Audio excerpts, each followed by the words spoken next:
Fala pessoal, tudo tranquilo com vocês? É o seguinte, a minha dica de hoje, a dica que eu dou para vocês é uma dica geral que vale para as 3 etapas, que é o seguinte: como é que você estuda para o PAS UNB, Você tem uma listagem de obras e aí você fica perdido, e tal, você sabe que tem música, que tem quadro, que tem uma escultura, mas às vezes você não sabe como estudar, porque você dá uma lida naquilo, você não sabe mais ou menos o que pode ser cobrado. Em relação a isso, eu vou dar essa dica para vocês, que é o seguinte: em todas as 3 etapas você vai ter aí a parte de artes visuais e tal, Você vai ter músicas, textos, documentários, enfim. Vou dar uma dica aqui principalmente quando se tratar de esculturas e quadros, tá? Esculturas, por exemplo, se a gente pegar como, por exemplo, a Nefertiti, que é a obra do Paizum, tá? Então a gente tem aí uma escultura muito simbólica e uma das primeiras coisas que eu tenho que saber é a história dessa escultura. Quem foi que fez, Em que circunstância? Qual que é a lenda que está por trás ali? Qual é o contexto histórico? Tem alguma associação com o período histórico da região, No caso aqui, o Egito, Coincide com a história, com algum momento importante, movimento importante do Egito, Será que é importante, então, eu saber um pouco mais sobre o Egito, nesse período em que aconteceu isso aqui? Então, isso são coisas que você, quando estiver estudando uma escultura, uma obra como essa, você tem que ficar ligado. Porque a prova, muitas vezes, ela cobra detalhes sobre a obra, mas ela vai cobrar também detalhes sobre o contexto histórico em que ela está inserida,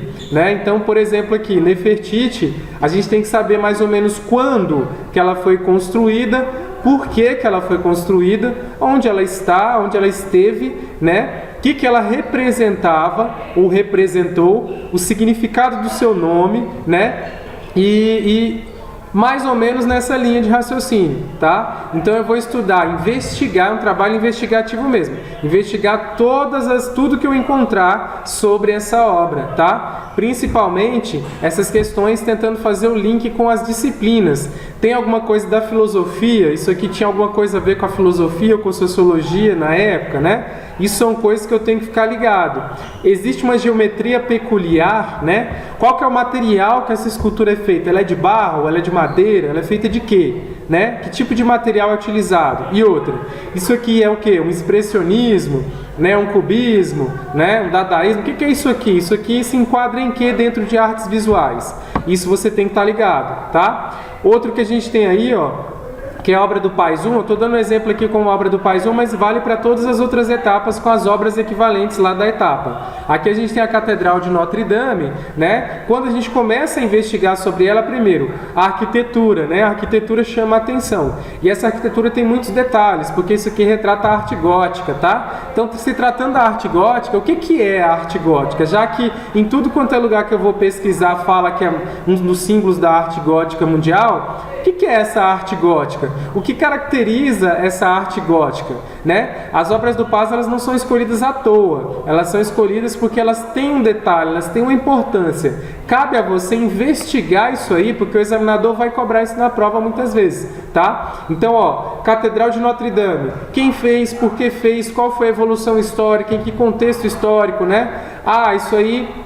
Ela está na Alemanha, ela está na França, onde é que ela está? E por que ela está nesse lugar? A arquitetura tem uma geometria peculiar? Se tiver uma geometria peculiar, já começa a querer então fazer um link com a matemática, porque pode vir uma questão de matemática associada a isso aqui, Se a gente pega, por exemplo, a catedral de frente, a gente vai perceber que nós temos aí a rosácea, esse círculo central, então são formas geométricas que a gente reconhece ali. A gente pode então com certeza linkar isso aí com assuntos do Paizum, tá? Então, quando você tem uma obra do Paz 2, uma obra do Paz 3, provavelmente ela está conversando com algum assunto, então cabe a você perceber esse link. Olha a outra obra que a gente tem aqui, o Aqueduto Aqua Appia, que não é exatamente ele, mas é um exemplo. Você percebe formas geométricas. Então você tem todo um contexto histórico, geométrico, geográfico aqui, que era para transportar água e tal, todo um contexto histórico aqui, que isso aqui retrata a potência do Império Romano, Então eu tenho que estudar aqui história, Império Romano, tem que ficar ligado na questão né, sociológica, filosófica da época, e também ficar ligado que pode vir uma questão aqui de matemática envolvendo geometria, a geometria do monumento, né, da obra aqui em questão. Uma outra que a gente tem aqui, ó, a Escola de Atenas, né, um dos símbolos aí, ó, da ciência no mundo, né? Ela tem todo um aspecto geométrico, uma geometria, ela tem um monte de personalidades ali reunidas que estão cada um de uma forma. Então, cabe a quem está estudando perceber o movimento, perceber e sentir todas as características. O que que isso quer dizer, né? Por que que esses caras estão aqui ao centro, né? Por que que Platão ali está ao centro e tal, né? E Sócrates, por que que lá em cima eu tenho aquelas duas estátuas ali nas laterais, esquerda e direita, né? Por que que parece que está dividido ao meio, né?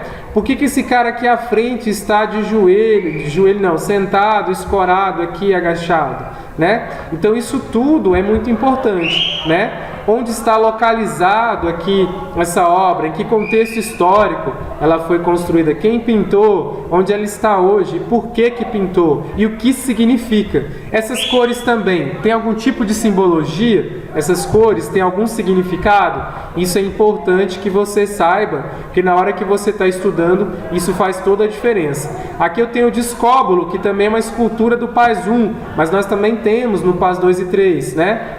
Olha só, esse cara tá com um disco aqui para trás, ele tá no movimento aí do lançador de discos. Esse movimento quer dizer o quê? Essa escultura em si, né, toda completa, ela quer dizer o que pra gente? O que ela significa? A gente tem que pesquisar isso. O que ela significa, qual é o contexto histórico em que ela está inserida, né? Por que que ela era branca, o original é branco ou não, já foi colorido, né? Isso significa o quê? Isso está dentro de qual vertente da arte visual, né?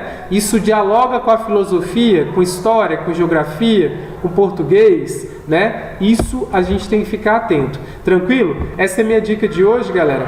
Belezinha? Até a próxima dica aí. Boa sorte, bons estudos para vocês.